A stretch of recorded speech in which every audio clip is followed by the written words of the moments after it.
Hello and welcome to another edition of In Between the Pages with James Lott Jr. I'm James Lott Jr. here of JLJ Media, my online network.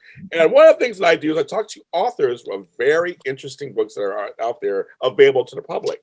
And this book is called All Sorrows Can Be Borne. I will post a picture in the thing, and you'll see what it looks like. It's a very interesting story, and it's not a light read, folks. I'm just saying right there, it's not a light read.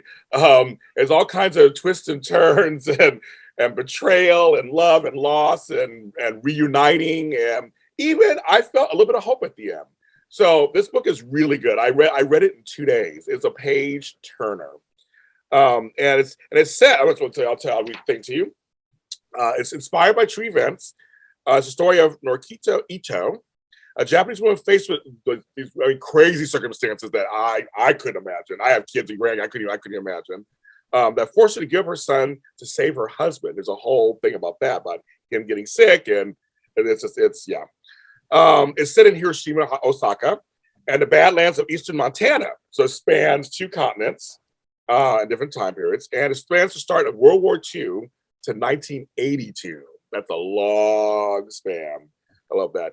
And it's told in the voice of Noriko, so it's told in her voice. And she's an actress, aspiring actress. And then years later, her son, in a twist, which I won't give away, they meet up. So it's just a great story called All Sorrows Can Be Borne. And I'm talking with the author. We're going to talk about how she came up with this concept, what it's inspired by, and her connection to it. Help me welcome Loren Stephens. Hello, Miss Loren. Hi, James. Good morning. Thanks so much for having me on your show. I really appreciate it. I'm sorry, Noriko's name. Sorry, I read it wrong. Noriko. It's such a very interesting story that we don't read very often out there. And so I love it's a unique story that's not super unique. This story is why like this out there, a lot of them out there, but it's for most viewers. I was glad to read something that was very different. So congratulations. Thank you. Congratulations. So this story was based on events from your husband. Can you talk about that with the connection, or it helped inform some of the stuff? Can you talk about the connection to that? I say the story is inspired by my husband, who was born in Japan, and my heroine of the book is Noriko Ito, who is his birth mother. And as you mentioned, he was given away to his aunt and uncle, actually, who lived in Glendive, Montana, which is a small town in eastern Montana and in the Badlands. And the question I had that I posed myself in writing this book was, how could a mother give away her only son?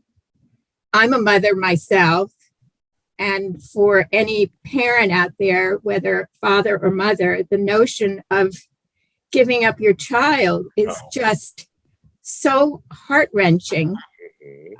But she had her reasons, and she convinced herself that by giving this little boy away, who is my now husband, she would somehow find a way to save her husband, who was struck with tuberculosis during the time that she was actually pregnant with this little boy. And because of his illness, he was not able to really support the family, which is a real internal shame on any man who feels in the Japanese culture that he's not able to provide for his family. And it had horrendous impact on his emotional state.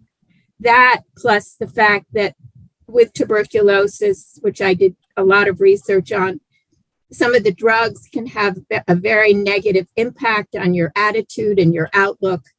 I mean, here was a guy who was handsome, who was talented, who had everything going for him, and who just fell into the most horrendous deep pit of depression, which his wife tried to pull him out of, but she just couldn't. And as time went on, by the time my husband, little Hisashi, I changed the name of all my characters. That's why I stumbled for a minute. Because sometimes it's like, what did I call him? Ichiro? Is it something? Who is he? Who is he? Yeah, exactly. The little boy was 3.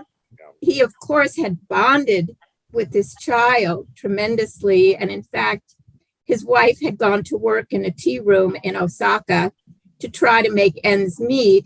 And Ichiro spent a lot of time at home when he wasn't in the sanitarium for tuberculosis, taking care of this little boy. So he even had more of a bond with this child than his mother did in terms of actual time spent.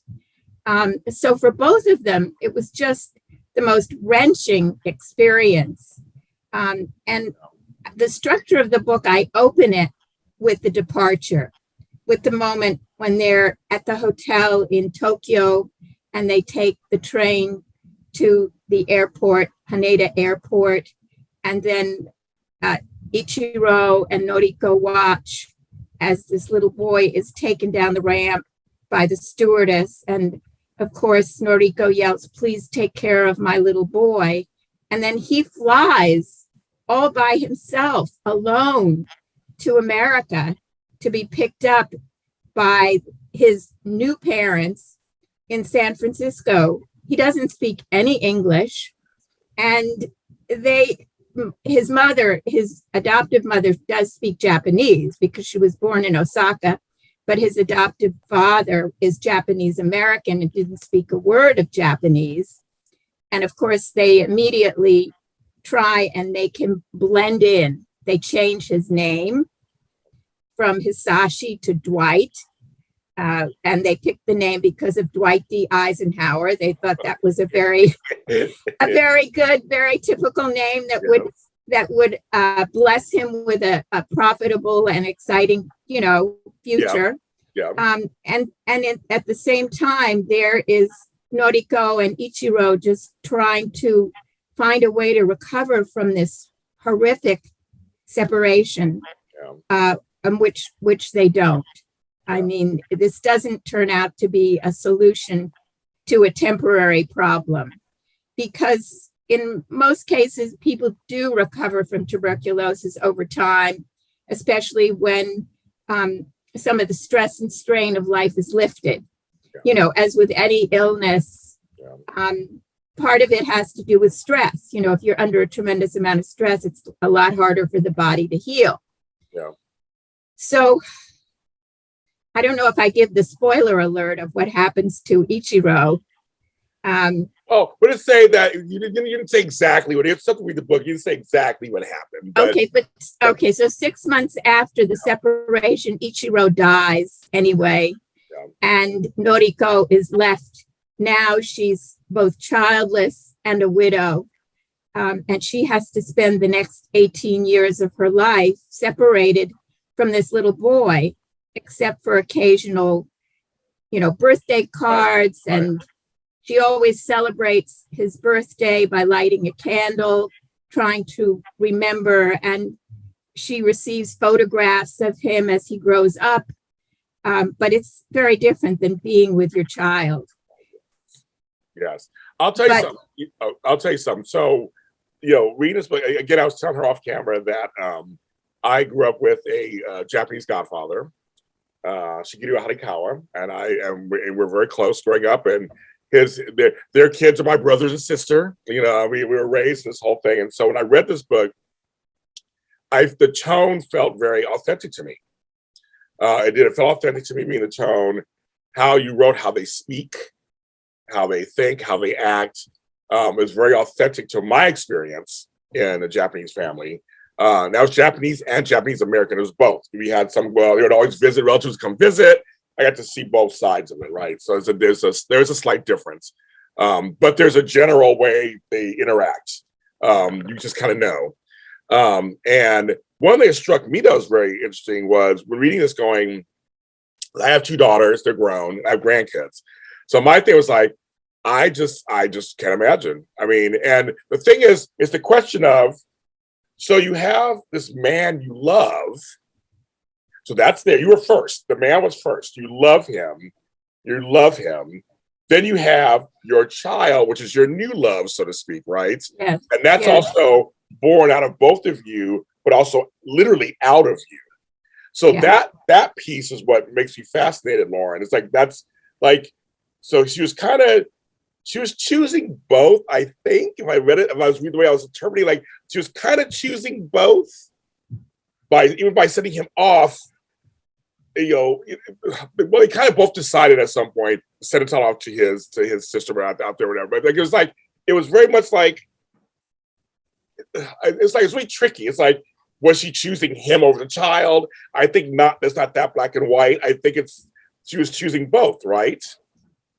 I think so. Well, I mean, first of all, Ichiro tried to convince Noriko that their son would have a better life in America. Right. Yeah. There is this sort of mythology that the United States is Mecca, is the great land that their son will grow up, and have all the kind of possibilities that these parents can't give him. Yeah. And so on a certain level, she convinced herself that was true. But one of the things that is also true is that when the book opens, her mother says to her, "Are you out of your mind? Right. To give away, your only son, my firstborn grandson?" And she can't answer the question. No. She can't. She recognizes the insanity of it in a certain way. But she's at this point so bereft by the whole situation. And also, I think she thought, what will I do if Ichiro dies and I'm left with this child? How am I going to support him? How am I going to make a life for him as a widow? And I think the prospect of that was so daunting to her that she just capitulated. Yeah. And the thing about Noriko is when you first meet her, she had just survived the bombing of Hiroshima. That's where she was born. And she was one of the lucky few that survived. As you know, more than half the population of the city was decimated when the bomb dropped. Yeah. But they were far enough from the epicenter that her house, her parents were saved. And she was chosen, to make a life for herself, to survive. She was a very feisty young girl. She had tremendous dreams. She wanted to be an actress. She was the star of her drama club. And then the first shoe drops. She tries out for the Takarazuka Theater Academy, which is the all-women's theater company in Osaka. And she fails to get in. And all of a sudden, her first dreams are crushed. And so what does she do? She takes on the role of a waitress in a tea room in Osaka in a very fancy neighborhood called Namba. And that's where she meets Ichiro. He is this handsome, mysterious manager who plays the piano. And they fall in love over music. She sings and he plays, a song for her. Actually, I borrowed it from the Eddie Duchin story. I don't know if you ever saw that film. Yeah. And I thought about that movie with Burroughs and Michelle Pfeiffer. I forget the name of it, where the camera, revolves around the piano. Yes, it's a very cinematic moment. And the snow is falling outside the window. Yeah. And boom, they fall in love, and everything seems possible. And she sings a song to him at their wedding. And we're just totally with them. We're like, oh my God, this is such a beautiful couple. Their life is going to be so perfect. And then the other shoe drops when she becomes pregnant and Ichiro gets tuberculosis, which, by the way, was not that uncommon at that time. After the Second World War, there were incidences of tuberculosis in Japan. And again, it was a blight. I mean, tuberculosis was considered a dirty disease. Many people who had the disease were put away, taken away from their families. And in Ichiro's case, he spent probably half of his son's 3 years in a sanitarium. Yeah. So, that made it very difficult for the whole family. Although Noriko's sister steps up and says, listen, I hear you're thinking of giving your son away. We'll take him. Right. We'll give him a home. Yeah. And when Ichiro is better, you can have him back. And she says, I can't do that. I have promised, he's promised his sister that she will have this child, right, because his own sister could not have children. She tried for 9 years when she was married, and she had 2 miscarriages. And so the thought of having a baby, this little boy to be her very own, right? He got to a place where he said, I can't deny my sister this blessing. Right. So in a sense, he was choosing his sister over his wife. He was. But he felt a tremendous responsibility and gratitude toward his sister who saved him during the war. Yeah. They were orphans on the street. They were kicked out. There was a wicked stepmother, the trope. Yeah. Stepmother who stole all the father's money, and the 2 children were left on the street. So we're talking about people who were suffering from their own traumas, each one of them. Yeah. And the piling on, as you alluded, of one tragedy after another, and yet the end of the book has quite a bit of redemption. Yeah, it does. It does. And happiness. And maybe we should tell your listeners that it's not all terrible. That's what I said. That's what I said. I go, no, there's hope at the end. There's hope at the end. There is. Yes. Shall I address that? No, I want them to read the book and go through it, and they will find, so they can have the catharsis, and they will have and you'll feel the hope. You will. Yes, you'll feel the hope. You'll feel the love between the mother and the son. Yes. You'll feel that, there'll be something after, there could be another book maybe. Right. So although I think I've put it all down. No, see, now it could be a series. Now someone can actually take it from you. You can still be like an executive producer and a consultant, and then they can actually make it. They can continue it on some streaming service. From your lips to God's ears. Yes, of course. I'll say it out loud. But I also want to kind of comment on while reading the book too is that we have to all remember too it's a different time period. Even up to the 80s was a different time period. That's 40 years ago. 82 is 40 years ago. But it's a different time period. And somebody say, well, so you're a single mother, and it was a whole different Japan. It was a whole different time period. Right.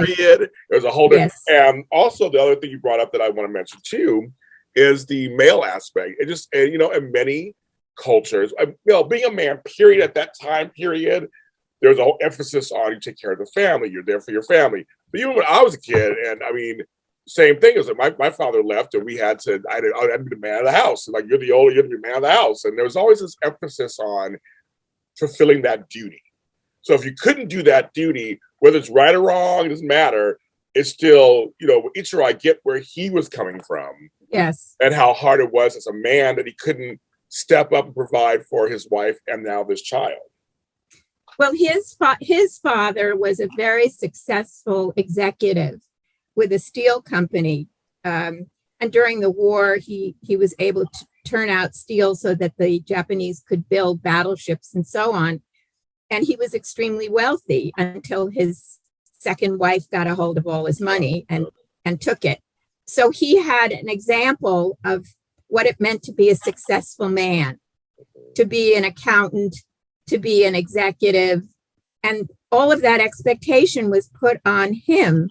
And because of the war and because of, situations that were way beyond his control, he couldn't fulfill what was to be his destiny, which was to be, another successful businessman in post-World War II Japan. Yeah. And again, that was a different time period also. And also a different time period in America. So again, I say my relatives, because they were my Japanese relatives, were in internment camps here, and there's a whole bunch of trauma with that too. Right. A whole bunch of trauma with that, and then family members coming from Japan after the war, coming to America too, and setting up their lives and the things. I watched. I mean, I'm 50-some years old. I watched them go through a lot of stuff as they were here. So I do.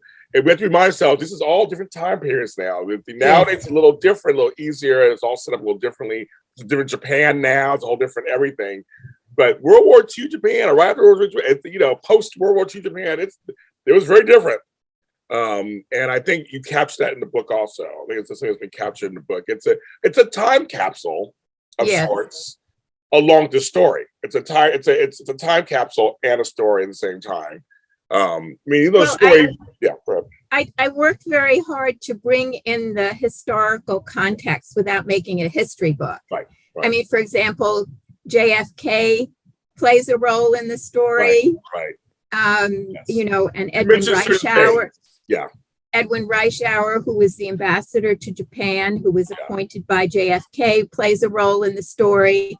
I mean, I played it pretty loose and fast, because when you are writing a novel inspired by, I mean, it gives you an awful lot of leeway to pick and choose what you're going to put in there and what you're going to leave out. Yeah. When I first started writing the book, I thought it was going to be a family memoir, and I thought it was going to be totally true to everything that happened. Yeah. But what turned out to be the case is that A, there were a lot of people who were no longer around that I couldn't interview. And B, there were just a lot of facts that I didn't know. So thanks to my husband, he said to me, why don't you turn this into a novel? Just change the names of the main characters. And that was so freeing for me. Because then as a writer, I could let my imagination soar, which is always what a writer hopes to accomplish. Okay, husband. You had some good ideas. Very good ideas. Excellent ideas. And thanks for letting me take your story. Yes, really, thank you. Right, exactly. That's very cool. So has he read the book? He's read parts of it. I would say, how does this sound? And I'd read him something, and he read early drafts. And he did listen to the audio. The book is in, 3 formats. It's hardcover, Kindle, and audio. And, today there are just people who much prefer audio. They do. Yeah. They do. I like to hold a book in my hand. Me too, girl. Me too. Yeah, and mark it up and, keep it and reread pages and stuff. So I don't know. I guess you and I are old school. We are. But there are a lot of people who go out for a run and they listen to an audio book, or they're driving to work. So he listened to the audio book in its entirety. And he had some issues, but by and large, I had pretty much vetted everything with him, before the book was finally locked down and published. Yeah. I like that. That's funny. Well, Loren, thank you so much for being on the show. This is great, and this is a great read. I said, folks, we don't want to scare it. It's a good read, and it's a good piece of history and story, and I did enjoy it. I'm just saying, it's not. You think it's some light summer read by the beach? That's not it. But if you want a good, deep story with lots, it's a page turner. To me, it's a page turner. Thank you. So, and I think the other thing is a heroine that we can root for. I think that's what I was really hoping to create. Yes. And Asian culture. We need more of that in books also. We need more diversity in books and writing. So thank you, Miss Loren Stephens. So this book is available everywhere, right? You can go on Amazon, Barnes & Noble, you can go everywhere, right? Get this. This book you can get anywhere, right? Yes. Oh, yes. On all the major, platforms, and Rare Bird, the publisher, you can get it through them. But, it's everywhere. And thank you so much. And the fact that you understand the Japanese culture, and you've stepped into that world makes it that much more heartfelt for me that you let me come on your show today. Well, thank you very much. I totally appreciate it. I'm James Lott Jr. This is an in-between page with James Lott Jr. I have my own books. You can go to Amazon.com and and get those on Kindle or regular and see what I'm talking about in writing. I write fiction and nonfiction. Art is very important. Read a book, and I say read, I mean either audio, visual, whatever. Just books are great. There's so many great stories out there, and writers who sit there and really take the time to write out these great stories, fiction, nonfiction, whatever. But reading is great. It's a great way to relax. It's a great way to go into other worlds, a way to escape the world we're in right now. There's so many stories out there that are being told through the form of writing. So please support that. And we'll see you next time. Bye.